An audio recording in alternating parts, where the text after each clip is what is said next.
ఏపీలో మెడికల్ షాపులపై అధికారులు కొరడా జులిపించారు. మెడికల్ షాపుల్లో మందుల దుర్వినియోగంపై ఆరా తీస్తూ సోదాలు జరిపారు. ఆపరేషన్ గరుడ పేరుతో ఐజీ ఈగల్ టీం సోదాలు నిర్వహించింది. రాష్ట్ర వ్యాప్తంగా అన్ని మెడికల్ షాపుల్లో ఒకేసారి తనిఖీలు చేపట్టారు. Eagle team, vigilance and enforcement పోలీసులు సంయుక్తంగా సోదాలు నిర్వహిస్తున్నారు. నెల్లూరులోని పలు మెడికల్ షాపుల్లోనూ అధికారులు దాడులు నిర్వహిస్తూ ఉన్నారు. జిల్లా వ్యాప్తంగా 6 బృందాలు ఈ దాడులు నిర్వహిస్తున్నట్లు అధికారులు తెలిపారు. యువకులకు మత్తు పదార్థాలు అక్రమ అమ్మకాలను అరికట్టేందుకే ఈ దాడులు నిర్వహిస్తున్నట్టు తెలియజేశారు. సదరు తనిఖీలలో ఏ మెడికల్ షాపు వారు అయినా మత్తు పదార్థాలు అక్రమ అమ్మకాలను గుర్తించినట్లయితే వారిపై చట్టరీత్యా తగు చర్యలు తీసుకుంటామన్నారు.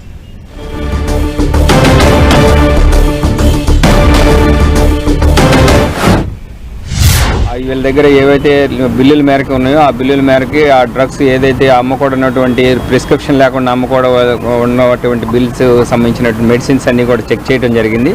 అవన్నీ కూడా సపరేట్ పెట్టడం జరిగింది. ప్రజెంట్ వీటికి అన్నిటి కూడా వీళ్ళు సేల్ చేసి ఉంటే కనుక వాటికి కంపల్సరీ బిల్లులు ఉండాలి. అదేవిధంగా ప్రిస్క్రిప్షన్ లేకుండా కూడా కొంతమంది పిల్లలు లేకపోతే మత్తు పదార్థాలు సేవించే వాళ్ళు ఇక్కడికి వచ్చి మెడిసిన్స్ తీసుకుని వాటికి ఎక్కువ అలవాటు పడుతున్నారనే ఉద్దేశంతో ఇది స్టేట్ వైడ్ టాస్క్ నిర్ణయించడం జరిగింది.